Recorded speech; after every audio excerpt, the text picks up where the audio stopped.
After 7 years of paying all the household bills, my daughter-in-law won the lottery and kicked me out. "You have no purpose anymore. Go live in a nursing home." I burst out laughing and said, "You've always been stupid. Did you even read the name on the ticket?" Her world collapsed. "I'm glad to have you here. Follow my story until the end and comment the city you're watching from, so I can see how far my story has reached." I never thought my own son would stand there silent as a stone while his wife threw me out like yesterday's garbage.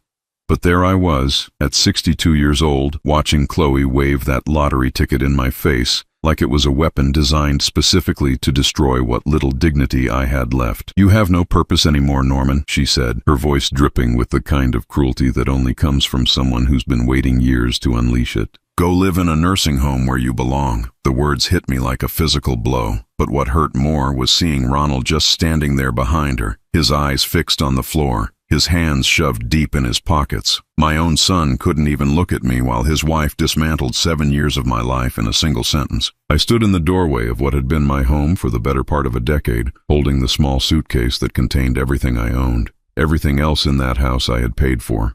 The mortgage payments, the utilities, the groceries, the repairs, the insurance, even the damn lottery tickets that Chloe bought every week with my money while complaining that I was eating too much of their food. "Chloe," I said quietly, keeping my voice steady even though my heart was pounding so hard I could hear it in my ears. "Are you absolutely sure about this?" She laughed, actually laughed, tilting her head back like I'd just told her the funniest joke she'd ever heard. "Sure, Norman, I just won $57 million. $57 million. Do you understand what that means?" I understood perfectly. It meant she thought she was finally free of the burden of pretending to tolerate me. It meant she could stop the fake smiles and the passive-aggressive comments about how I left my coffee cup in the sink or watched the news too loud. It meant she no longer had to pretend that my presence in their lives was anything other than an inconvenience she'd been forced to endure. "It means," she continued, her voice getting sharper with each word, "that I don't need your social security checks anymore. I don't need you paying our bills. I don't need you shuffling around here, taking up space, eating our food, and making everything smell like old man cologne." Ronald shifted uncomfortably, but still said nothing. 7 years I'd been living in their house, and not once had I heard him defend me against her verbal attacks. Not when she complained about my old man habits to her friends right in front of me. Not when she served me smaller portions at dinner while claiming she was watching my health. Not when she moved my chair further and further from the television until I was practically sitting in the kitchen just to watch the evening news. "The nursing home will be perfect for you," Chloe went on, her eyes bright with a malicious kind of joy. "You can play bingo with people your own age and complain about your aches and pains to someone who actually cares." That's when something inside me shifted. Not anger exactly, not hurt, though God knows there was plenty of that. It was something much more dangerous than either of those emotions. It was amusement. I started to laugh. Quietly at first, just a small chuckle that made Chloe's triumphant expression falter slightly, then louder, until I was laughing so hard that tears started streaming down my face. "What's so funny?" she demanded, taking a step back as if my laughter was somehow threatening. "Oh, Chloe," I managed between gasps of laughter, wiping my eyes with the back of my hand. "You've always been stupid, but this takes the cake." Her face went bright red, and for the first time in years I saw genuine uncertainty in her eyes. "What did you just call me? Did you even read the name on the ticket?" I asked, still chuckling as I picked up my suitcase. I mean, really read it? Not just the numbers, but the actual name. The color drained from her face so fast I thought she might faint. She looked down at the ticket in her hand, and I watched as her eyes moved across the small print. Her mouth opened and closed like a fish gasping for air. "No," she whispered, her voice barely audible. "No, that can't be." Ronald finally looked up from the floor, confused and starting to look worried. "What's wrong? What's he talking about?" But I was already walking toward my old pickup truck, the same one I'd been driving for 15 years. The one Chloe always complained made their driveway look trashy.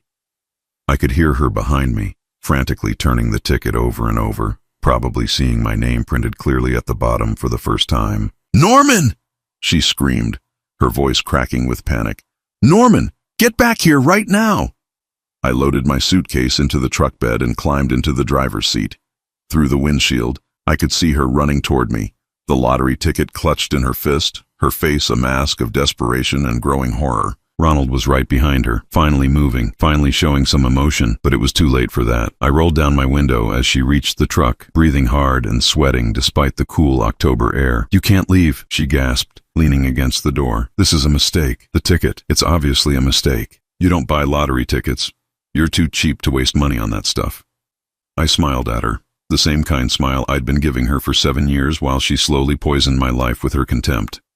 "You're right about one thing, Chloe. I am careful with money. I always have been." "Then how? How is my name on the ticket you've been claiming as yours?"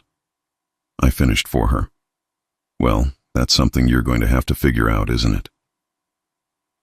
I started the engine, and the old truck rumbled to life. Chloe grabbed the door handle like she was going to try to stop me from leaving. "Where are you going?" she demanded. "To find a nice hotel for the night," I said calmly. "Maybe one with room service. I think I've earned a little luxury, don't you?" As I pulled out of the driveway, I could see both of them in my rearview mirror. Chloe was standing in the middle of the street, still holding that ticket, looking like someone had just told her the world was ending. Ronald was beside her, his mouth moving frantically as he probably demanded explanations she couldn't give. 7 years of humiliation, 7 years of being treated like a burden, 7 years of paying for the privilege of being despised in my own son's house. But I had been paying attention, taking notes, planning for exactly this moment. And now, finally, it was time for them to learn what happens when you mistake kindness for weakness. The hotel room was quieter than my son's house had been in years. No television blaring at volumes that hurt my ears because Chloe claimed I was going deaf. No constant stream of complaints about money while she ordered things online that we couldn't afford. No passive-aggressive comments about how much space my few belongings took up in their home. I sat on the edge of the bed, my small suitcase still unopened beside me, and let myself remember how it all began. How I'd gone from being a proud, independent man to someone who got excited about having enough hot water for a decent shower. It started 7 years ago, 3 months after Margaret died. My wife of 38 years, gone in a matter of weeks from a cancer that moved through her body like wildfire. I was still raw from grief, still waking up every morning reaching for her side of the bed, when Ronald showed up at my front door. "Dad, we need to talk," he'd said, and I knew from his tone that this wasn't going to be a conversation about how I was holding up or whether I needed anything. This was business. "The house is too big for you now," he'd continued, standing in my living room like he was conducting an inspection. "And honestly, Dad, you can't afford to maintain it on just your Social Security and pension." He wasn't wrong about the money. Margaret's medical bills had eaten through most of our savings, and the house did feel impossibly empty without her laughter filling the rooms. But when Ronald suggested I sell it and move in with him and Chloe, I should have trusted the knot that formed in my stomach. "Just temporarily," he'd assured me, "until you figure out what you want to do long term." Temporarily. 7 years later, I was still waiting for that temporary arrangement to end. The first few months weren't terrible. Chloe was polite enough, though I could see the strain in her smile whenever I walked into a room. She'd make comments about how cozy everything was now, how they'd have to adjust to having a third person in the house. Little things that made me feel like an intruder rather than family. But it was Ronald's suggestion about contributing to household expenses that should have been my first real warning. "Dad, I know this is awkward, but Chloe and I were talking, and with the extra utilities and food costs, it would really help if you could chip in," he'd said over dinner one night. I'd nodded immediately. Of course I would contribute. I wasn't a freeloader. "How much were you thinking?" "Well, your Social Security is about $1,800 a month, right? And your pension is another $1,000, so maybe $1,500. That would cover most of the extra expenses, $1,500 out of my $2,800 monthly income. It left me with $1,300 for everything else, my medications, clothes, personal items, any emergencies. But I agreed because I wanted to be a good guest, a helpful father-in-law, someone they wouldn't regret helping. That was my first mistake. Within 6 months, helping with expenses became Dad paying for everything. The mortgage, the utilities, the groceries, the cable bill, even their car insurance somehow became my responsibility. Every time I questioned a new expense, Ronald would remind me how much money they were saving me by letting me live there, how much a decent nursing home would cost. "Do you know what Sunset Manor charges?" Chloe would ask whenever I hesitated about paying for something. $3,000 a month, and that's for a shared room. You're getting a steal here, Norman. A steal. That's what she called taking every penny of my income while treating me like hired help. The grocery situation was particularly humiliating. Chloe would make elaborate shopping lists filled with expensive organic foods and specialty items, then hand me the list and expect me to pay for everything. But when it came to actually eating the food, suddenly there were rules. "Norman, that yogurt is for my breakfast smoothies," she'd say if she caught me eating one of the 12 containers I'd just bought. "Didn't you see your name on the generic store brand?" My food was kept on separate shelves marked with little sticky notes so there would be no confusion. Cheaper cuts of meat, day-old bread, generic cereal that tasted like cardboard. Meanwhile, they ate steaks and fresh seafood that I'd purchased with my pension money. The utility bills were another source of constant stress. Every month, they seemed to climb higher and higher. $200 electric bills in the summer because Chloe liked the house Arctic cold. $300 heating bills in the winter because Ronald insisted on keeping the temperature at 75 degrees. When I suggested maybe we could compromise on the thermostat settings, Chloe looked at me like I'd suggested we all start living in caves. "Norman, we're not going to be uncomfortable in our own home," she'd said, emphasizing the word "our" just enough to remind me that this wasn't my home at all. But it was the lottery tickets that really got to me. Every week, without fail, Chloe would buy $20 or $30 worth of scratch-offs and number picks.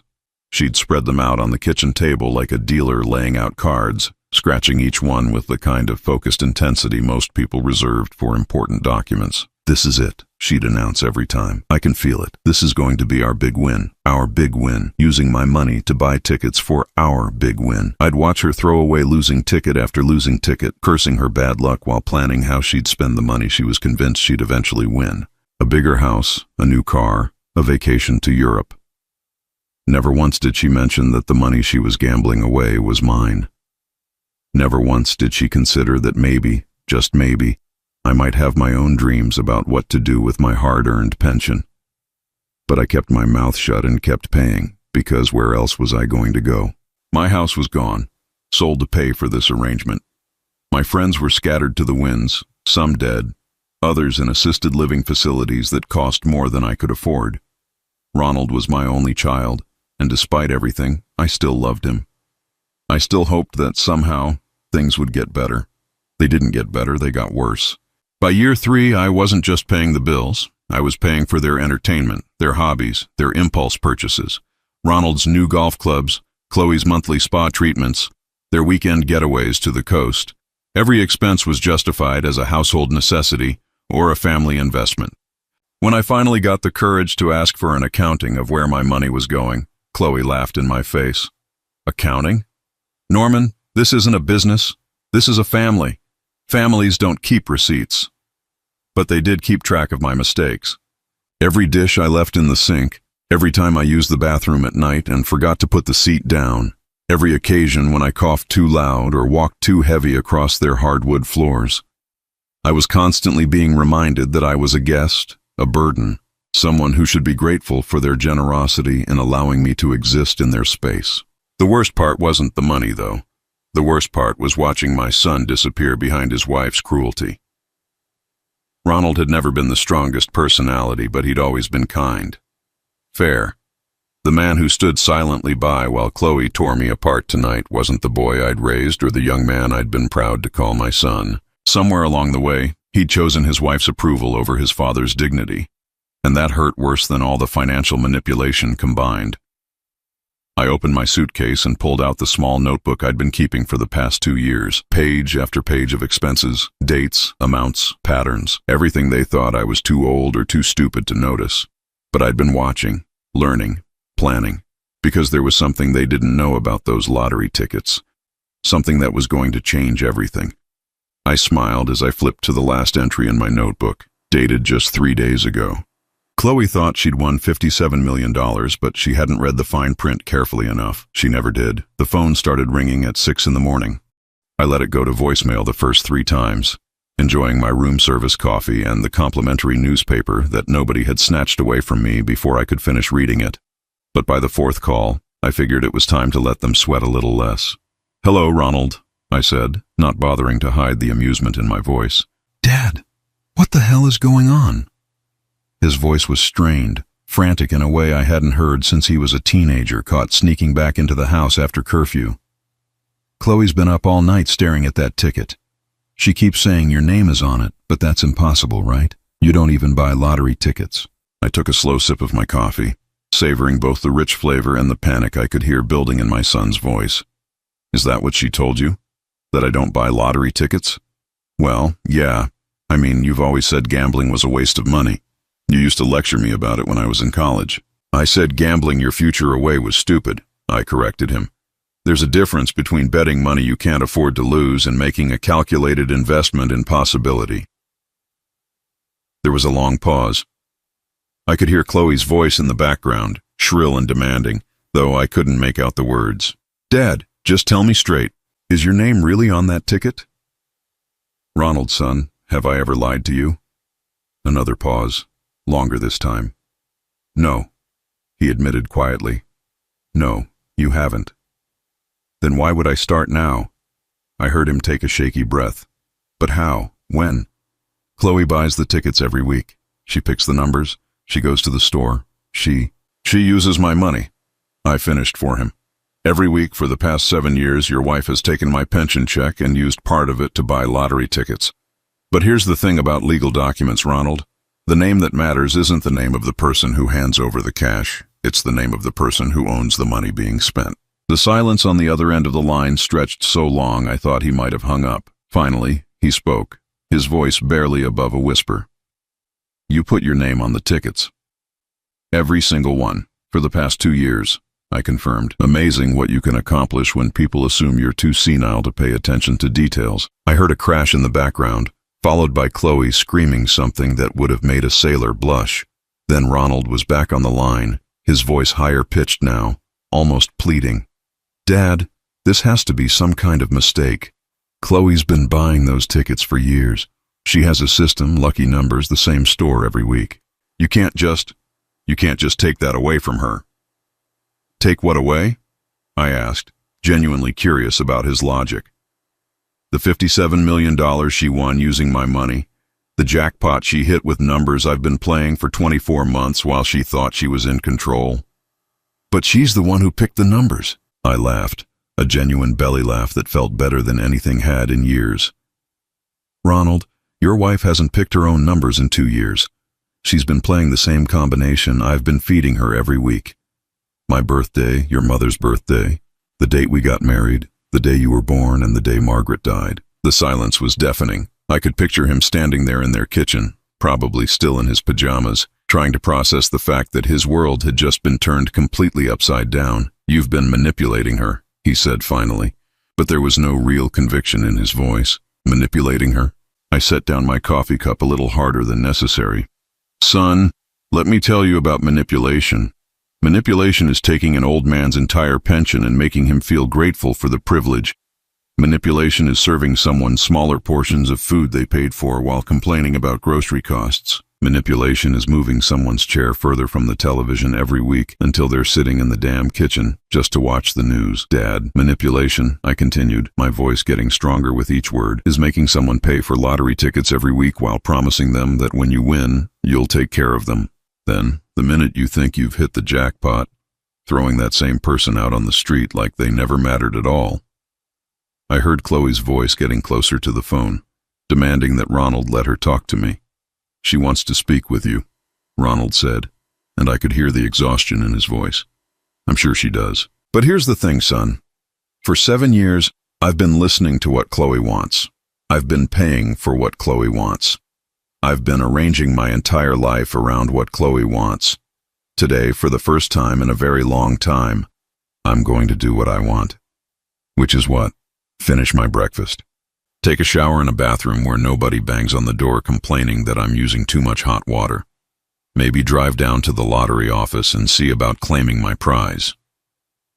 Your prize, Ronald repeated, and I could hear him testing the words, trying to make them make sense in his new reality. My prize, I confirmed, bought with my money, registered in my name, won fair and square according to every law in this state. Chloe finally wrestled the phone away from him. Her voice came through the speaker like fingernails on a chalkboard. Norman, you senile old bastard. I don't know what kind of game you think you're playing, but this is theft. Pure and simple theft. Theft, I mused, settling back against the hotel pillows. That's an interesting choice of words, Chloe. Tell me, when you used my pension money to buy those tickets every week, what did you call that? I called it household expenses. I called it family investments. You were living in our house, eating our food. Food I paid for, in a house where I paid the mortgage. You were a guest, she screamed. Guests don't pay the bills, Chloe. Tenants do, and tenants have rights. I could hear her breathing hard on the other end of the line, probably trying to think of some new angle, some way to turn this back in her favor. It was almost sad, watching someone who'd been so confident in her cruelty suddenly realize she'd been outmaneuvered by the person she'd considered the weakest link in the chain. The ticket is in my purse, she said finally, her voice taking on a sly tone. I have possession of it. Without the physical ticket, you can't claim anything. I smiled, even though she couldn't see it. Chloe, sweetheart, you really should read the fine print on those tickets more carefully. The Lottery Commission keeps digital records of every purchase, the name on the account, the credit card used, the time and date of purchase. I've been buying those tickets online for the past 2 years, using my own bank account, having the confirmations sent to my own email address. The silence stretched long enough that I wondered if she'd fainted. Finally, she spoke, her voice small and desperate. You can't do this to us. We're family. Family, I repeated, letting the word hang in the air between us. You know, Chloe, you're absolutely right. We are family. And after 7 years of learning exactly what that word means to you, I think it's time you learned what it means to me. I hung up the phone and turned it off completely. Then I ordered another pot of coffee and opened the newspaper to the business section. I had some serious financial planning to do. After all, $57 million was a lot of money, but it wasn't nearly enough to buy back 7 years of dignity. For that, I was going to need something much more valuable. I was going to need patience. The lottery office was busier than I'd expected for a Tuesday morning. But then again, most people didn't have 57 million reasons to rearrange their schedule. I sat in the waiting area, my folder of documentation neatly organized on my lap, watching other hopeful winners clutch their tickets like prayer cards. My phone had been buzzing nonstop since I'd turned it back on an hour ago. 17 missed calls from Ronald, 12 from Chloe, and 3 from numbers I didn't recognize. I'd listened to one voicemail from my son, just to gauge how desperate they were getting. Dad, please, you have to call me back. Chloe's talking about lawyers. She says she has rights to that money, that it was her system, her numbers, her luck. Please don't do anything crazy. We can work this out. We're family. Family. There was that word again. Norman Kellerman, a middle-aged woman with kind eyes and a professional smile, gestured toward her office. I'm Sarah Chen, Customer Relations Manager. Congratulations on your win. I followed her into a small, comfortable office where she offered me coffee and began the process of verifying my claim. The paperwork was straightforward, surprisingly so. Bank records showing the online purchases, email confirmations with timestamps, my driver's license matching the name on the account. This is quite a windfall, Sarah said as she reviewed the documents. 57,400,000 and change. After taxes, you're looking at about 38 million. Have you given any thought to how you'd like to receive the payments? Lump sum, I said without hesitation. At my age, I don't have time to wait around for annual installments. She smiled. Most winners your age make the same choice. Very practical. Now I do have to ask, have there been any disputes regarding this ticket? Any family members or friends claiming they should share in the winnings? I thought about that question for a moment, weighing how honest I wanted to be. Yes, I said finally. My daughter-in-law seems to believe she has some claim to the money. Sarah's expression became more serious. Can you tell me the nature of her claim? She was under the impression that because she physically purchased tickets using my money, she was the rightful owner of any winnings. She's since been informed otherwise, but she's not taking it well. I see. And you're confident that you're the legal owner of this ticket? I opened my folder and pulled out a thick stack of bank statements. For the past 2 years, I've been purchasing lottery tickets online using my personal checking account. Every transaction is documented. The winning ticket was purchased on October 15th at 7:43 p.m. using my debit card, charged to my account, with confirmation sent to my email address. Sarah reviewed the papers carefully, cross-referencing them with the lottery's records on her computer. After several minutes, she nodded. Everything appears to be in order, Mr. Kellerman.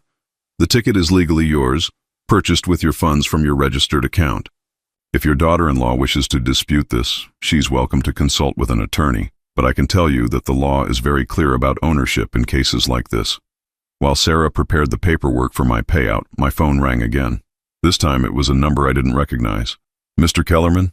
This is Patricia Hendricks from Hendricks Moore and Associates. I'm calling on behalf of Chloe Patterson regarding the lottery ticket in question. I almost laughed. Chloe had actually hired a lawyer. Ms. Hendricks, I'm currently at the lottery office claiming my lawfully won prize. If your client has concerns about the ownership of this ticket, I suggest she review her understanding of property law. Mr. Kellerman, my client maintains that she selected the numbers, purchased the physical ticket, and was the intended beneficiary of any winnings. She's prepared to file an injunction to prevent you from claiming the prize until this matter can be resolved in court. Your client, I said calmly, used my money to purchase tickets in my name from my account. I have 2 years of bank records proving this. What exactly is her legal standing? There was a pause. She claims there was an oral agreement that any winnings would be shared with the household. An oral agreement. I looked over at Sarah, who was clearly listening to my side of the conversation with professional interest.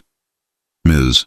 Hendricks, did your client mention that this alleged oral agreement was made while she was systematically draining my pension and Social Security to pay for her lifestyle? Did she mention that she threw me out of the house the moment she thought she'd won, calling me useless and telling me to go to a nursing home? Another pause, longer this time. Mr. Kellerman, perhaps we could arrange a meeting to discuss a reasonable settlement. Ms. Hendricks, the reasonable settlement is that I keep the money I won with my money using my account. If your client wants to pursue this further, she's welcome to explain to a judge why she believes she deserves $57 million for the privilege of being cruel to an elderly man for 7 years. I hung up and turned back to Sarah, who was trying very hard to maintain her professional composure. Family disputes over lottery winnings are more common than you might think, she said diplomatically. But in cases where the ownership is this clear-cut, they rarely go far in court. 20 minutes later, I walked out of the lottery office with a check for $38,200,000 and the satisfaction of knowing that Chloe's lawyer had probably already advised her to drop any legal challenges. My phone started ringing before I reached my truck. Dad, please, you have to listen to me. Ronald's voice was strained, desperate. Chloe's having some kind of breakdown. She's been crying for hours, talking about suicide, saying her life is over. I felt a flicker of something that might have been sympathy, but it was quickly replaced by memory. Memory of Chloe laughing while she threw me out. Memory of her calling me useless, worthless, a burden she was finally free of. Son, I said quietly, where was your concern for my mental health when she was humiliating me every day for 7 years? That's different, Dad. You're stronger than she is. Am I? Or did you just find it easier to believe that so you wouldn't have to stand up to your wife? The silence stretched between us like a chasm that had been building for years. Finally, Ronald spoke, his voice small and defeated. What do you want from us? It was the first time in 7 years that either of them had asked me what I wanted. Not what I was willing to give, not what I could contribute, not how I could make their lives easier. What I wanted. I want you to understand something, Ronald. For 7 years, I've been paying for the privilege of being treated like garbage in my own son's house. I've watched you stand by while your wife destroyed my dignity piece by piece. I've eaten cheap food while paying for your steaks, lived in a basement while paying your mortgage, and smiled through it all because I thought family was worth more than pride. Dad, I'm not finished. Yesterday, when your wife thought she'd won the lottery, what was the first thing she did? She threw me out. Not, Dad, we won. You'll never have to worry about money again. Not, Dad, let's find you a nice place of your own. She literally told me I had no purpose anymore and to go to a nursing home. I could hear him crying now, quiet sobs that he was trying to muffle. So what do I want, son? I want you to live with the consequences of the choices you've made. I want you to understand what it feels like to be powerless, to be dependent on someone else's goodwill, to have your future decided by people who see you as a burden. Are you saying you're never coming back? That you're cutting us off completely? I thought about that question as I drove through the city I'd lived in for most of my adult life, looking at it with new eyes, seeing possibilities instead of limitations. I'm saying that the old Norman is never coming back, the Norman who paid your bills and took your abuse and smiled while his heart was breaking. That man is gone. What about the new Norman? I smiled. feeling lighter than I had in years. The new Norman is going to be just fine. The question is, what are you and Chloe going to do with yourselves now that your ATM has been permanently closed? 3 weeks after claiming my lottery winnings, I was sitting in the sunroom of my new house, reading the morning paper with my coffee, when the doorbell rang. Through the window, I could see Ronald's car in my driveway. The same beat-up Honda he'd been driving for 5 years because they couldn't afford car payments after I stopped subsidizing their lifestyle. I took my time answering the door. Let him wait. Let him wonder if I was even home, or if I'd seen him and chosen not to answer. 7 years of having my time treated as worthless had taught me to value these small moments of power. When I finally opened the door, Ronald looked like he'd aged a decade in 3 weeks. His clothes were wrinkled, his hair unwashed, and there were dark circles under his eyes that spoke of sleepless nights and mounting stress. "Hi, Dad," he said quietly, his hands shoved deep in his pockets like a chastened child. "Ronald." I didn't invite him in, didn't step aside to make room, just stood there in my doorway, waiting to see what had brought him to my new address. "Nice place," he said, looking past me into the house. "Really nice. The neighborhood looks expensive." "It should. It cost $2.3 million. He winced. We both knew that was more money than he'd make in his entire lifetime, even before Chloe's spending habits had destroyed their financial stability. "Dad, can we talk? Please?" I considered making him ask twice, making him stand on my porch like a door-to-door salesman, but curiosity got the better of me. I wanted to know how bad things had gotten, how quickly their house of cards had collapsed once I'd stopped being their foundation. I led him into my living room, a spacious area with floor-to-ceiling windows that overlooked a meticulously landscaped garden. The furniture was new, expensive, comfortable. Everything in my old life had been chosen by committee, subject to Chloe's approval and budget constraints. This house was entirely mine. Ronald sat on the edge of my leather sofa like he was afraid to get too comfortable, his eyes darting around the room, taking inventory of my new life. "How's Chloe?" I asked, settling into my recliner with my coffee. He rubbed his face with both hands. "She's not good, Dad. She hasn't left the house since you claimed the money. She just sits in the kitchen, staring at lottery tickets, trying to figure out how she missed it." "Missed what?" "Your name, on the tickets. She says she bought hundreds of them over the years and never noticed that your name was on them instead of hers." I almost felt sorry for her. Almost. And what does she think happened? That I hypnotized the Lottery Commission into changing their records? She thinks you tricked her somehow.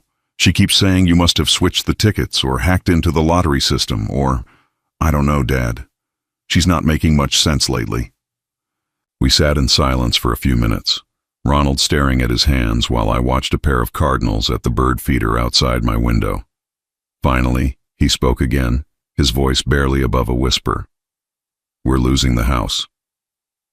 I'd been expecting this, but it still hit me with a strange mix of satisfaction and sadness. Satisfaction because they were finally facing the consequences of their financial irresponsibility. Sadness because my son was going to suffer for his wife's greed and his own weakness. "How long do you have?" I asked. 60 days, maybe less. We haven't made a mortgage payment since you left," Chloe thought. Well, she thought we were rich. She went on a spending spree that first week, bought a new car, booked a cruise, ordered furniture we couldn't afford. By the time the credit card bills came in and reality set in. "How much do you owe?" Ronald pulled a crumpled piece of paper from his pocket, unfolding it with shaking hands. "Mortgage is behind by $4,600. Credit cards are maxed out at about $18,000. The new car payment is $600 a month, plus utilities, insurance, groceries." He looked up at me with desperate eyes. "We're drowning, Dad. $23,000, less than what I spent on my new kitchen. A rounding error in my lottery winnings. But to them, it might as well have been $1 million. "What does Chloe want you to ask me?" I said, because we both knew this wasn't Ronald's idea. He flinched like I'd slapped him.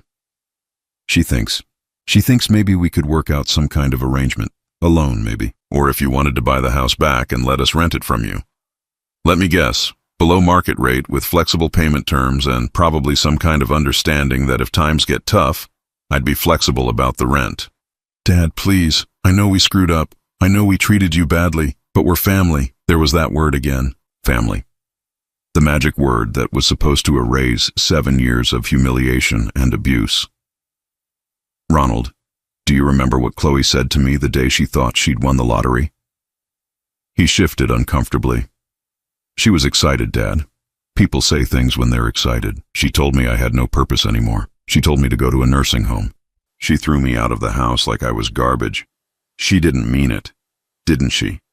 I leaned forward in my chair. Son, your wife spent 7 years treating me like a wallet with legs.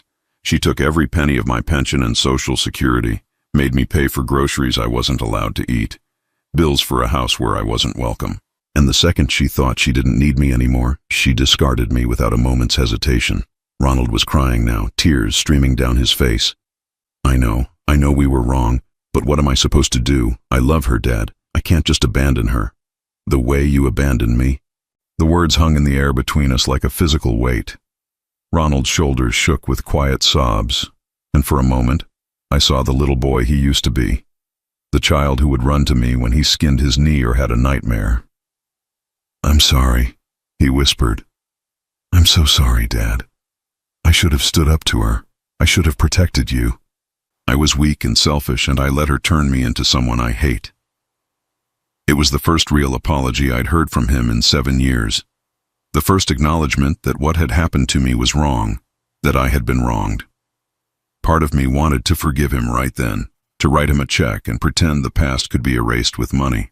But the part of me that had spent 7 years learning to survive, the part that had been forced to become stronger than I ever wanted to be, that part wasn't ready to let him off the hook so easily.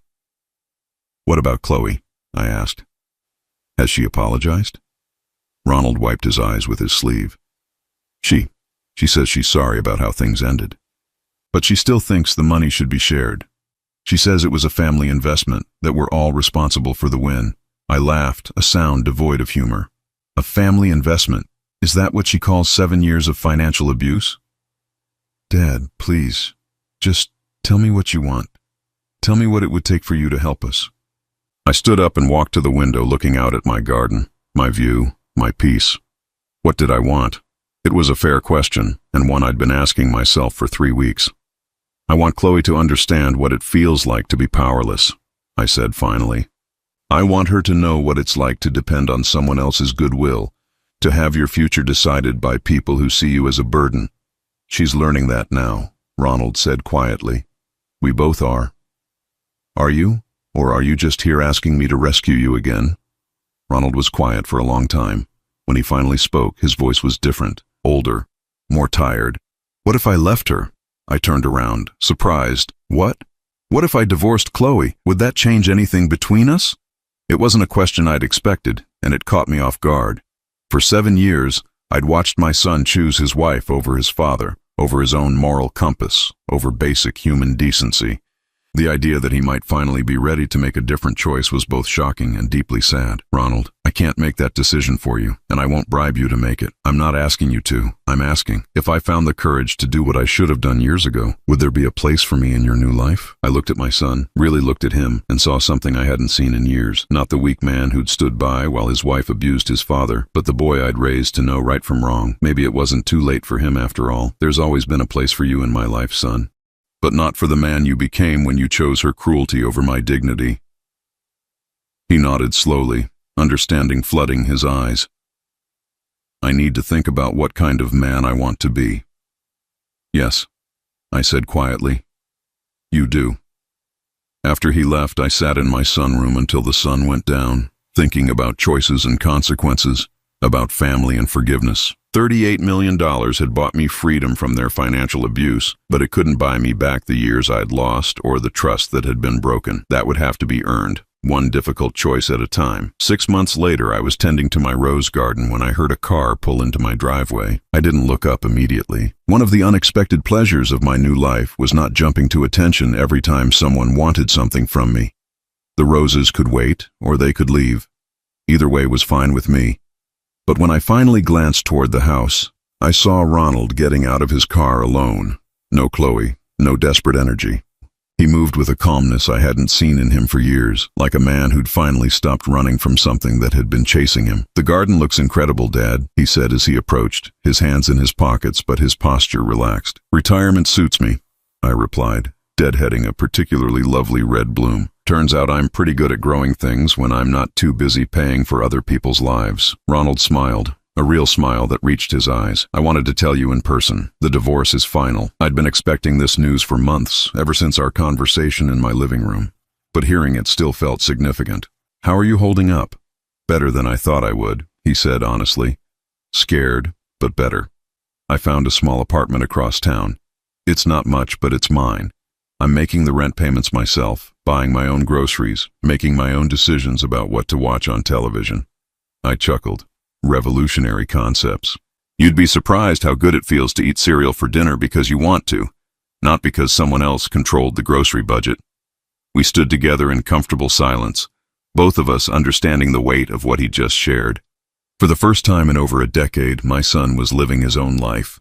What about Chloe? I asked, not out of concern for her, but because I needed to know if this chapter was truly closed. Ronald's expression darkened slightly. She moved back in with her sister in Florida. Last I heard, she was working at a call center, living in a spare bedroom, still buying lottery tickets with what little money she has left. She calls me sometimes, usually when she's been drinking, telling me I ruined her life by leaving. Any regrets? He considered the question seriously. About leaving her? No. About taking so long to do it, every day. He paused, kicking at a small stone in my garden path. Dad, I know I can't undo 7 years of being a coward. I know I can't take back all the times I should have stood up for you and didn't. But I want you to know that I understand now what kind of man I was, and I'm trying to become someone better. It was the kind of conversation I'd dreamed about having with my son for years, but now that it was happening, I found myself feeling cautious. Trust, once broken, doesn't repair itself with good intentions and pretty words. What does that look like, practically speaking? I asked. It looks like me taking responsibility for my own life, not asking you for money or help or anything else except maybe, eventually, the chance to be your son again. I set down my pruning shears and really looked at him. The desperate, haunted look was gone from his eyes. His clothes were clean but inexpensive. His car was old but well-maintained. He looked like a man who was working within his means, living honestly, making difficult choices with dignity. Have you been to see your mother's grave? I asked suddenly. The question surprised him. Not since the funeral. Why? I go every Sunday. Bring her fresh flowers. Tell her about my week. I think she'd like to hear from you too. Ronald's eyes filled with tears. Do you think? Would it be okay if I came with you sometime? This Sunday, 10 o'clock. It became our routine. Every Sunday morning, Ronald would arrive at my house at 9:45, and we'd drive together to the cemetery. We'd spend an hour at Margaret's grave, talking to her about our weeks, our struggles, our small victories. Then we'd go to lunch at the diner where his mother and I used to eat breakfast every Saturday for 20 years. It wasn't forgiveness exactly. It was something more complicated than that. It was the slow, careful work of rebuilding a relationship that had been poisoned by years of poor choices and misplaced loyalties. 3 months after our first visit to the cemetery, Ronald brought something with him to lunch that made me stop eating mid-bite. I found this in Mom's jewelry box when I was cleaning out the storage unit, he said, placing a small envelope on the table between us. It's addressed to you, but it looks like she never had the chance to give it to you. My hands trembled slightly as I opened the envelope. Inside was a letter in Margaret's careful handwriting, dated just 2 weeks before she died. My dearest Norman, it began. If you're reading this, it means I'm gone, and you're facing life without me. I know how hard that must be, and I wish I could be there to help you through it. But I need you to know something important about our son. Ronald is weak when it comes to standing up to strong personalities. He always has been. Remember how he'd let the neighborhood bullies take his lunch money rather than fight back? He's still that little boy in many ways, choosing the path of least resistance even when he knows it's wrong. But weakness isn't the same as evil, Norman. Ronald has a good heart, even if he doesn't always have the courage to follow it. When the time comes, and he disappoints you, because he will, remember that he's still our son. He's still the boy who used to bring me dandelions and tell me they were the most beautiful flowers in the world. Don't give up on him completely, but don't enable him either. Let him face the consequences of his choices until he learns to make better ones. And when he finally finds the strength to do right, be there for him. I love you both more than words can say. Forever yours, Margaret. I read the letter 3 times before I could speak, my wife's voice so clear in my mind that I could almost feel her presence. She always understood you better than you understood yourself. I said finally, folding the letter carefully and putting it in my wallet. Ronald wiped his eyes with his napkin. She understood us both. Yes, she did. We finished our lunch in comfortable silence, both of us thinking about the woman who had loved us enough to see our flaws clearly and love us anyway. That evening, I called my financial advisor and had him set up a trust fund.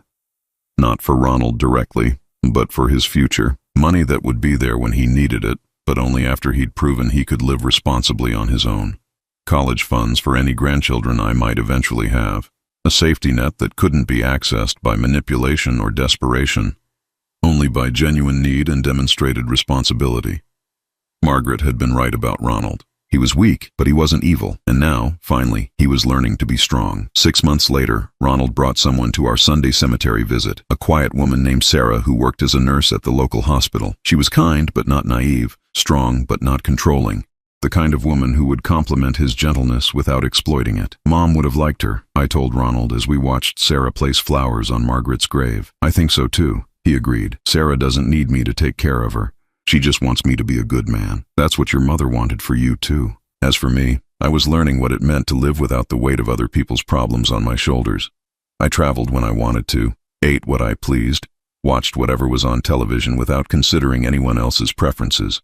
I volunteered at the local literacy center, teaching adults to read, and found more satisfaction in that work than I'd found in anything for years. The lottery money had given me financial freedom, but the real prize was something money couldn't buy.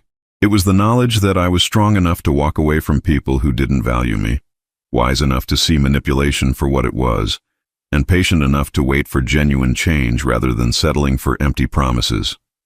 I never heard from Chloe again, except for one letter that arrived about a year after the divorce. It was filled with self-pity and blame, accusing me of destroying her marriage and ruining her life. I read it once, then threw it away without responding. Some people never learn, and that wasn't my problem anymore. On the 2-year anniversary of winning the lottery, I was sitting in my garden at sunset, reading the newspaper and sipping a glass of wine, when Ronald called. "Dad, I have news," he said, his voice bright with excitement. "Sarah and I are engaged, and we're pregnant." I felt a joy so pure and unexpected that it took my breath away. A grandchild.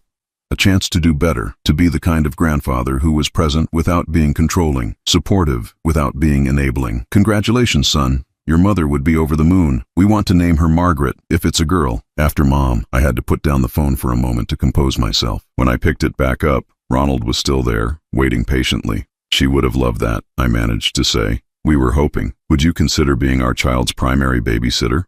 Not for money, just because. Well, because every kid deserves a grandfather who loves them." I looked around my beautiful garden, my peaceful house, my carefully constructed solitary life, and realized that some kinds of responsibility were privileges, not burdens. "I'd be honored," I said, and for the first time in years, I felt like the luckiest man alive.